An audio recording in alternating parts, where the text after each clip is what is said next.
Okay. All right. What's your name? Alex. Alex? Yeah. What's your name, Miss Lady? Kayla. Kayla. Now let me ask you guys the questions. Are you, what's your name, homeboy? Terry. Terry. Okay, are you from Phoenix, Arizona? Yes. Yep. Born and raised? Born and raised. Okay, if you don't mind me asking you, how old are you?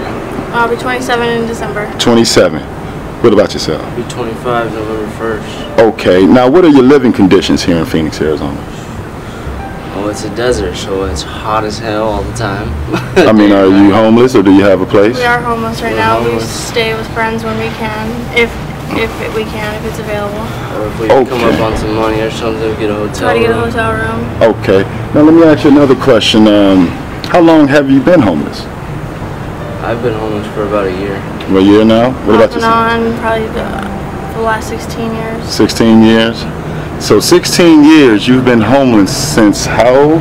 Not homeless all the way, but you first started, was 16 and 27? She was about 18. No, that's not right. It's like, Since before I was even out of junior high. oh, wow. Now, can I ask you a question? Do you guys indulge in any drug activity? Of course. Yep. What's your drug of choice, if you don't mind me asking?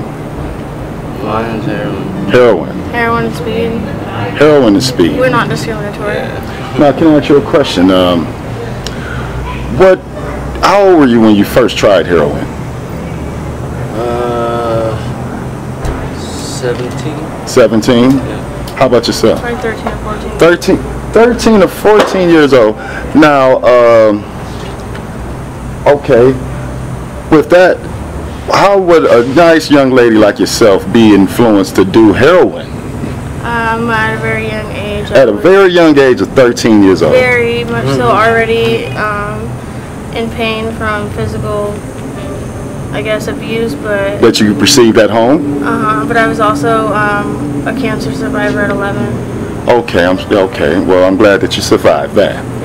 Okay. Now let me ask you this: do you have any hopes, or because you evidently from when I met you guys, I seen you guys embracing each other, so you are in a relationship together.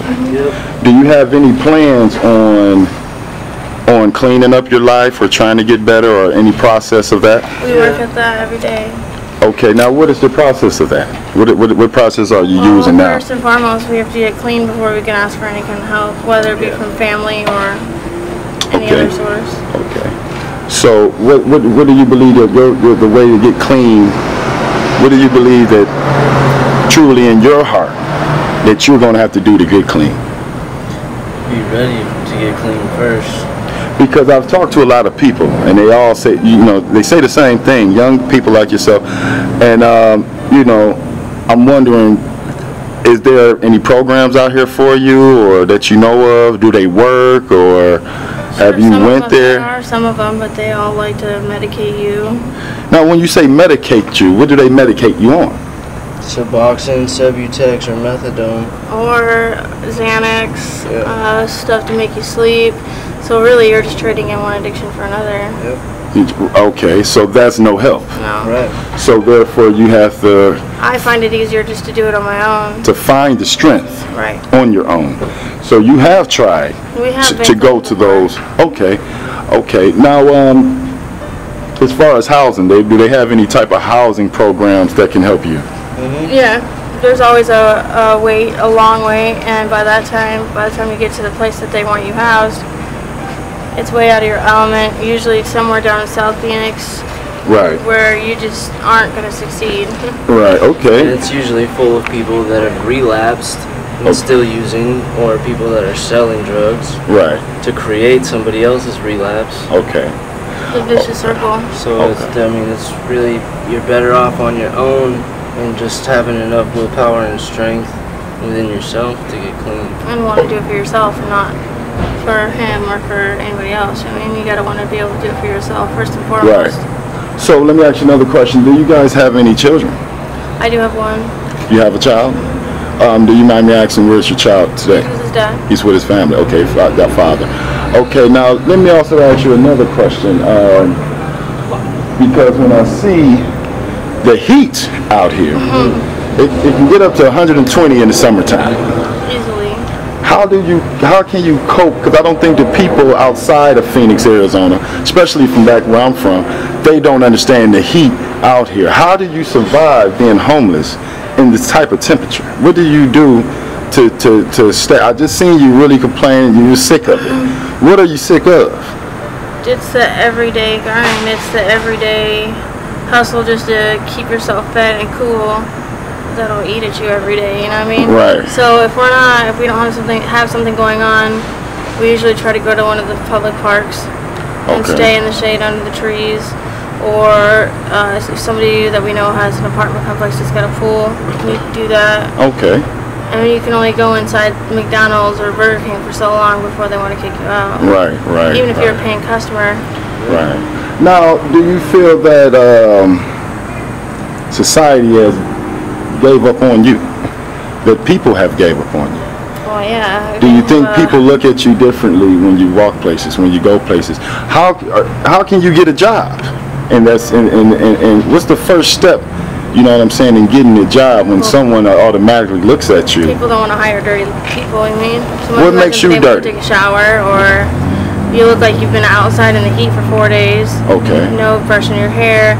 Backpack. Yeah, wearing a backpack right there. So that backpack in Phoenix, Arizona is basically like a black man wearing a hoodie in Chicago. Target you. They target you as a certain type of person just by having a backpack, not knowing if there's books in that backpack. If you have a bicycle in a backpack, you're 10 times more likely to get stopped by the police. Are you serious? Yeah. Just from having a book bag and a backpack. So if they stop you, what are the charges? What is the problem? Like, you're on your bike. We look suspicious. Suspicious of doing what? Being homeless? Doing something. They love to fuck with homeless people just because. They have a homeless task force. Yeah. They have a homeless task force? A vagrant task force that have the officers dressed up just like any other homeless person would. Maybe clothes that aren't so nice, a little bit dirty. Bicycles and backpacks. You could be a cop. I mean, I can be police. That's how they come at us. They have a certain task force that they send out to go and mingle with all the homeless people. So what I'm asking is it a crime to be homeless? Yes. Is They can arrest you for being a Might as vagrant. well be.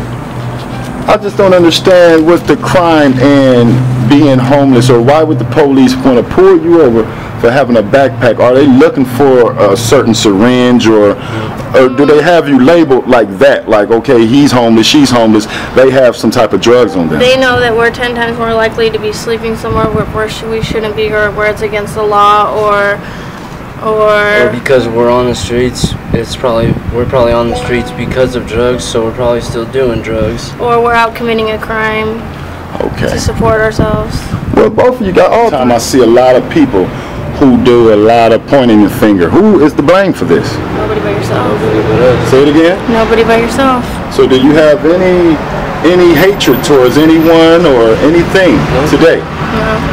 I'm responsible for my own actions, and where I'm at today is my choice, my decision. Because hate I'm seeing on the streets is not, even myself, I mean, I came up to you and talked to you, you know what I'm saying? And I can see that some people may be afraid to come and speak to you. Of course. You understand what I'm saying? But you guys seem real nice. They're always going to be afraid of what they don't understand. That's why I'm hoping this documentary that I'm putting together lets some people get more insight, because it's one thing where I'm from, you see a lot of black people that's on drugs and in disarray, and I had seen heroin at its worst as a child, to where I would never in my mind do these things. You know what I'm saying? If you go to the city of Detroit or somewhere like that, you would see heroin at its worst.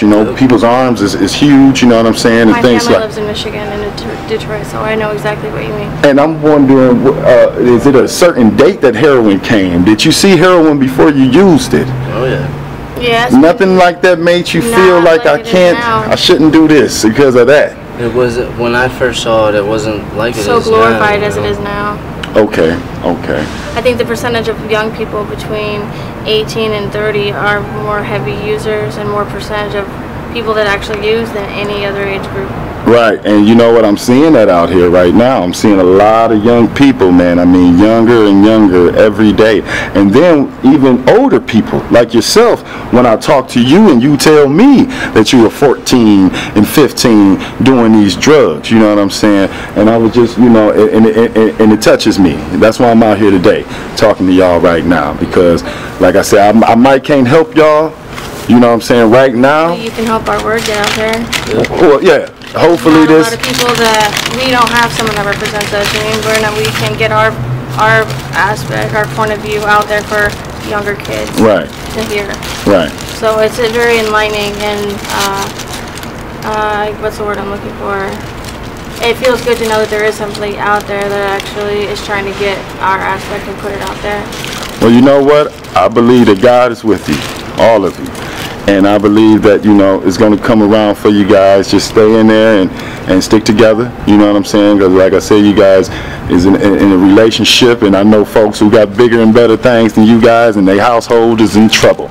You know what I'm saying? And for you guys to maintain love, you know what I'm saying, being homeless, you know, that's a big step, you know what I'm saying. That's good to have, because I've talked to a lot of people and they didn't have no one, you know, and a lot of them told me that they were doing drugs because of a relationship, or, you know what I'm saying, that drove them to doing those type of things. Well, if we can survive this, then, you know, that ensures we have a really solid future ahead of us, because we have a really solid foundation for it. Because if we can survive this. How long you guys been together? Almost a year now. Almost a year now. So if we can survive something like this and be homeless together, and be, you know, now, with the money or without the money, uh-huh, or with the material things or without the material things, then we have the rest of it. and this might be the realest love I done seen since I don't know when, you know what I mean? So, I mean, you know, I wouldn't say this, but I think it's stupid to say, but do you have to be homeless to be in love? Do you have to give up the glitter and the glamour of life, or the things that, you know, to really be in love with someone? Because a lot of people now, you know, who does have things and who say they married and they can have 20 kids, you know, and divorce immediately, and they can't be together. I would give up everything that I have in my possession or that I own to have the love that I have right here. And you know what? Even with your glasses on, I can tell you mean that from the heart. There are things that we've had to give up to be together, you know what I mean? Because whether it was my family or his family, we've given up all of that just because we know what we have is real. Right. People are always afraid of what they don't understand. Exactly. I understand that for sure. Anything you want to say to the camera that to help the people?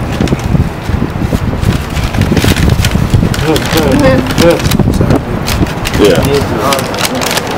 Yeah, I mean, it goes by like equality standards as a human being, you know? Your word's everything, you know? You gotta do what you say, and you gotta honor, you know, what you say. You know? So your word's everything, you know? I know the one way that homeless people could help homeless people would be to stop stealing from other homeless people. You know? Is that an issue in the homeless society right now? As soon as one person or one couple gets something that's just, you know, like, oh, you know, if we get a cell phone that works, everybody's trying to steal it. Right. You know, take one step forward, somebody gonna come knock you off your feet and send you 10 steps backwards. Crab in the bucket. And you gotta, it's like every day you start over climbing the same fucking mountain. Every day. Every day. Well, like I said, I wish you guys the best of luck. Thank you. And I really appreciate you talking to me, and I hope everything works out for y'all. You know what I'm saying? Let me shake your hand, real nice lady, and take care of her, and I'm pretty sure she's going to take care of you, you know, and y'all get it together. And God bless y'all. Thank you. Thank you so much. Okay.